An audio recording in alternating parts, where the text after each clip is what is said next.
Student अब हमारा जो नेक्स्ट टॉपिक है वो है the evolution of the concept of evolution. मतलब ये एवोल्यूशन का कॉन्सेप्ट ये कहाँ से इवॉल्व हुआ। देखिए देखिए हमने अपने पहले लेक्चर में अभी डिस्कस किया था कि एवोल्यूशन की जो टर्म है ये बड़ी कंट्रोवर्शियल है, क्योंकि एवोल्यूशन के हवाले से साइंटिस्ट के दो स्कूल ऑफ थॉट्स हैं। मतलब there are two school of thoughts, school of thoughts, मतलब दो मकतब फिक्र हैं। अभी जो दो मकतबा फिक्र हैं, स्कूल ऑफ थॉट्स हैं, इन दो स्कूल ऑफ थॉट्स के मुताबिक कुछ साइंटिस्ट इस बात पे बिलीव करते हैं कि दुनिया में जितने भी ऑर्गेनिजम्स हैं वो आज जिस फॉर्म में भी मौजूद हैं ये इस फॉर्म में मौजूद नहीं थे। मतलब वो एवोल्यूशन के नजरिए को रद्द करते हैं, उस पर बिलीव ही नहीं करते। उन तमाम लोगों को कहा जाता है क्रिएशनिस्ट। उनको सबको क्रिएशनिस्ट कहते हैं, ठीक है। और कुछ लोग ऐसे हैं जो कि एवोल्यूशन के आइडिया पे बिलीव करते हैं, उनको एवोल्यूशनिस्ट कहा जाता है।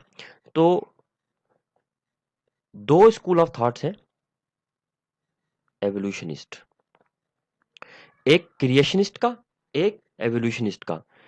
क्रिएशनिस्ट जो अपने जिस नजरिए पे बिलीव करते हैं उसको क्रिएशनिज्म कहा जाता है। क्रिएशनिज्म कहते हैं इसको, ठीक है। एवोल्यूशनिज्म कहते हैं इसको, दूसरे वाले को एवोल्यूशनिज्म, जो इन पे बिलीव करते हैं। अब मामला यह है कि दोनों अपनी अपनी थ्योरीज को सही साबित करने के लिए सबूत क्या देते हैं। क्रिएशनिस्ट जो होते हैं उनके पास एक थ्योरी है, उसको कहते हैं theory of special creation, special creation की थ्योरी। जबकि जो एवोल्यूशनिस्ट हैं वो ऑर्गेनिक एवोल्यूशंस की थ्योरी पेश करते हैं, एवोल्यूशन की को वो पेश करते हैं, जिसमें सबसे मोस्ट टॉप इंपॉर्टेंट जो है वो चार्ल्स डार्विन की थ्योरी होती है। अभी दो स्कूल ऑफ थॉट्स आपके सामने मौजूद हैं। अब इन स्कूल ऑफ थॉट्स के मुताबिक जो सबसे पहला स्कूल ऑफ थॉट है जो कि थ्योरी ऑफ स्पेशल क्रिएशन के मानने वालों का है, उन लोगों का क्या आइडिया है इसके बारे में और वो क्या कहते हैं। स्पेशल क्रिएशन वाले यानी क्रिएशनिस्ट जो हैं वो ये कहते हैं कि दुनिया में जितनी भी चीजें आज वो जिस फॉर्म में है उनको उसी फॉर्म में पैदा किया है। उनके अंदर ना माजी में कोई चेंज आई थी और ना मुस्तकबिल मतलब आएगी। मतलब इनके मुताबिक चेंज जो है ना पॉसिबल नहीं होती। मतलब ये कहते हैं कि species are immutable, species are immutable का मतलब क्या होता है कि उनमें किसी किस्म की चेंज मुमकिन है ही नहीं, ठीक है। और ये कहते हैं कि तमाम स्पीशी फिक्स्ड है, यानी ये फिक्सिटी ऑफ स्पीशी का एक नया कॉन्सेप्ट पेश करते हैं, फिक्सिटी ऑफ स्पीशी। ये कहते हैं there is a fixity of species, मतलब जितनी भी स्पीशीज हैं वो सारी फिक्स हैं, उसमें आप किसी किस्म की तब्दीली माजी और मुस्तकबिल में पॉसिबल ही नहीं है। इन क्रिएशनिस्ट का यह भी ख्याल है कि जितनी भी दुनिया में स्पीशीज इस वक्त मौजूद हैं ऑर्गेनिजम्स की, वो तमाम की तमाम स्पीशीज आपस में इंटरलिंक भी नहीं है, मतलब कोई ताल्लुक ही नहीं है उनका आपस में। तमाम स्पीशी अपनी अपने हिसाब से हैं और उन स्पीशीज को या तो एक ही वक्त में या वक्त के साथ साथ मुख्तलिफ अदवार में, मुख्तलिफ टाइम पीरियड्स में उनको नेचर ने पैदा किया है। ये जो क्रिएशनिस्ट हैं, इनकी जो थ्योरी, इनकी सबसे अहम खास बात ये होती है कि ये थ्योरी थोड़ी सी इसको रिलीजियस टच हासिल है। मतलब रिलीजियस लोग इस थ्योरी के ऊपर सबसे ज्यादा बिलीव करने वाले हैं। अब जो रिलीजियस उस थ्योरी के अंदर उसकी खास बात यह कि दुनिया के तमाम जितने भी मजाहिब हैं, चाहे इस्लाम हो या फिर हिंदुइज्म हो, क्रिश्चियनिटी हो, ज्यूइज्म हो, तमाम के तमाम जितनी भी इल्हामी किताबें हैं यानी जो मजहबी किताबें हैं, उन तमाम मजहबी किताबों में इस दुनिया के जो पैदा करने का जो जिक्र किया गया 6 दिन में, यानी दुनिया को पैदा किया, ये इस टाइप का जिक्र तकरीबन तमाम किताबों में मौजूद है।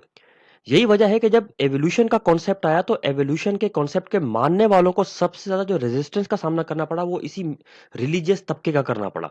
और इस रिलीजियस तबके के लोगों ने इस बात को मानने से इनकार कर दिया कि आप कैसे कह सकते हैं कि दुनिया में एक ही ऑर्गेनिज्म पहले पैदा हुआ और फिर उसी ऑर्गेनिज्म की फॉर्म, शेप, स्ट्रक्चर में स्लो ग्रेजुअली चेंजिंग आते आते तमाम उसी से बन गए। ये कैसे पॉसिबल है। बहरहाल जब हम एवोल्यूशन का कॉन्सेप्ट डिस्कस करेंगे तो इसमें देखेंगे। तो क्रिएशनिस्ट जो हैं ये रिलीजियस थोड़ा सा इस थ्योरी को टच मिला, और इसी वजह से इस थ्योरी का जो सबसे बड़ा एडवोकेट मतलब हामी जो था वो था फादर सुआरेज। फादर सुआरेज जो थे वो एक स्पेनिश प्रीस्ट थे, और वो 1548 से 1643 में दुनिया के अंदर मौजूद थे, फादर सुआरेज जो थे। अच्छा, अब फादर सुआरेज ने जो ये कॉन्सेप्ट पेश किया था थ्योरी का, ये असल में कॉन्सेप्ट पेश करने वाले नहीं थे, ये इसके सबसे बड़े हामी थे, क्योंकि थ्योरी जो थी है स्पेशल क्रिएशन की, वो बहुत सारे रिलीजियस टचेस पे शामिल करती है, रिलीजियस बातें इसके अंदर शामिल थी। इसी वजह से ये थ्योरी शुरू से चलती आ रही थी, और वक्त के साथ साथ ये थ्योरी जो थी ना वो इसमें चेंजिंग आती गई, और बिलाखिर ये थ्योरी जो थी वो मतलब काफी डेवलप हो गई लोगों में। फादर सुआरेज जो था वो इस बात के सबसे बड़ा हामी था कि दुनिया में जितने भी ऑर्गेनिज्म हैं वो सारे के सारे ऑर्गेनिज्म जो है ना वो आपस में ताल्लुक नहीं रखते किसी भी किस्म का, इनमें कोई भी किसी किस्म की कोई चेंज पॉसिबल है ही नहीं। इसी तरीके से इसी थ्योरी का एक और बहुत बड़ा नाम जो इस थ्योरी के मानने वाले लोगों में से था, और वो था कैरोलस लीनियस। अब ये जो कैरोलस लीनियस जो था, ये हम लोग इसको पढ़ के आ चुके हैं, इसको फादर ऑफ टेक्सोनॉमी कहते हैं। लीनियस जो था, सी लीनियस जिसे कहते हैं, ये फादर ऑफ टेक्सोनॉमी है। इसने बेशुमार बहुत सारी किताबें लिखी, और क्लासिफिकेशन का जो एक मैकेनिज्म है, मेथड है, वो इंट्रोड्यूस करवाया इन्होंने, इससे इनको फादर ऑफ टेक्सोनॉमी कहा जाता है। और ये भी इसी बात के हामी थे कि एवोल्यूशन पॉसिबल है ही नहीं। दुनिया में जो भी ऑर्गेनिज्म मौजूद हैं वो जिस फॉर्म में पैदा हुए हैं वो उसी फॉर्म में ही रहेंगे, और इसी फॉर्म में पैदा हुए हैं, कोई चेंजिंग उनके अंदर पॉसिबल है ही नहीं। मतलब ये भी इस फिक्सिटी ऑफ स्पीशी के ऊपर बिलीव करने वाले साइंटिस्ट में से ही थे। लेकिन फिर इसके साथ साथ एक और बड़ा ग्रुप है साइंटिस्ट का, और वो साइंटिस्ट का जो एक ग्रुप है वो एवोल्यूशन को मानता है, मतलब दे आर एवोल्यूशनिस्ट। और जैसे कि मैंने आपको बताया था कि एवोल्यूशनिस्ट जो है वो थ्योरी ऑफ ऑर्गेनिक एवोल्यूशन के ऊपर बिलीव करते हैं, और उन्हीं थ्योरीज के अब सबूत के तौर पे पेश करते हैं। अच्छा, इनके मुताबिक इनके आइडियाज क्या है? अब जो भी आइडियाज क्रिएशनिस्ट ने दिए, इनके आइडिया इनसे टोटल यकसर तौर पे इनसे बिल्कुल ही मुख्तलिफ आइडियाज हैं।